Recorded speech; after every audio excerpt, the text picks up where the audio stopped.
Sunday, May 31, 2015. This is Mercedes Diesel Guy, and this is my 1983 Mercedes 240 diesel. Just a quick recap. I have not worked on this car in a while. It's probably been well over a month, but I didn't really look at the calendar or my last video. And then for the last 2 weekends, I have not posted any videos.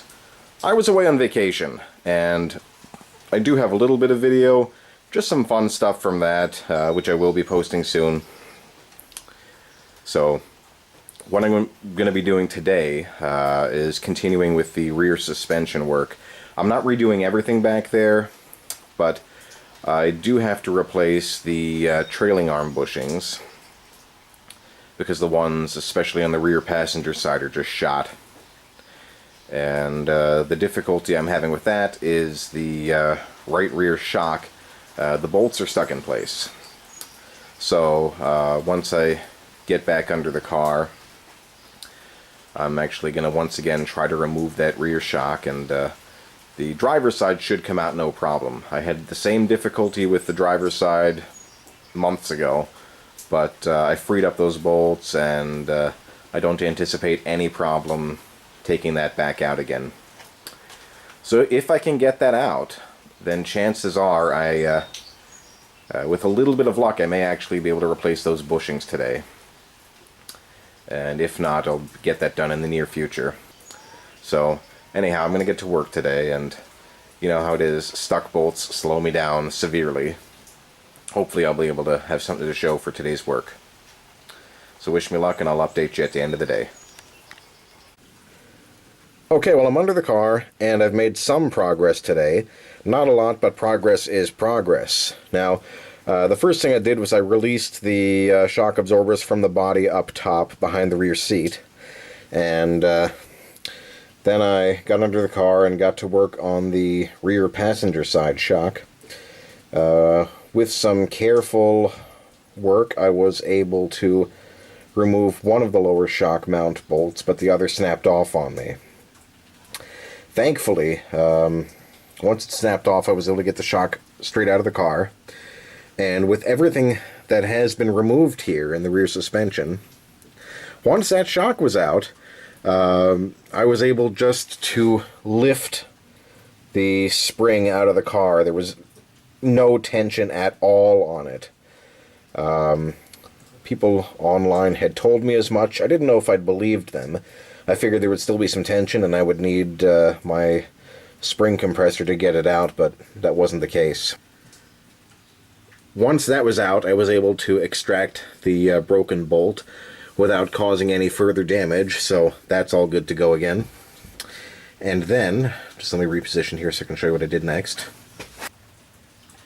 And then I decided to try to unbolt the rear trailing arms. Now, one of the reasons I'm doing all this is I have to replace the rear trailing arm bushings. This one that I'm pointing at right here is actually in really bad shape. There's a lot of play and wiggle there.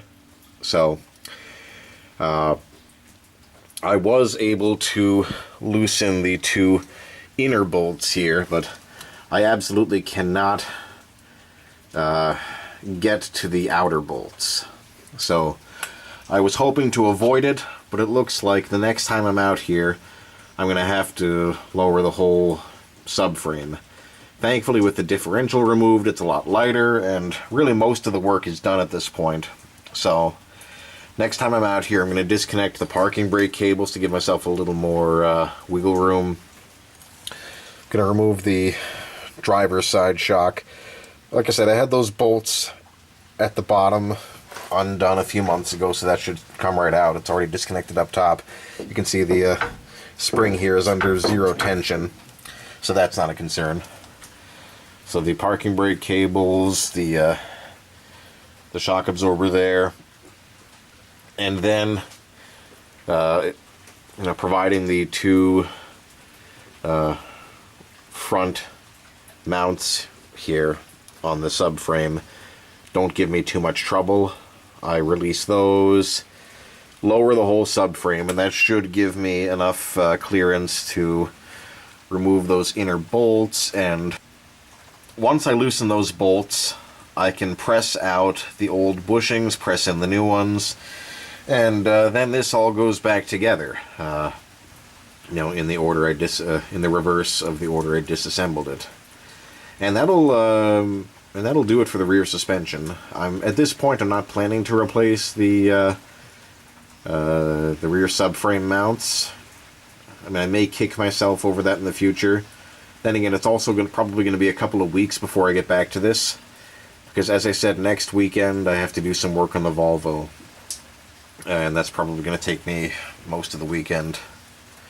So I'll get back to this in a couple of weeks, but I'm making progress here again, and hopefully I can get the rear suspension done. So anyhow, that's where I am for today. And we'll see where I go from here. So this is Mercedes Diesel Guy. Thanks for watching.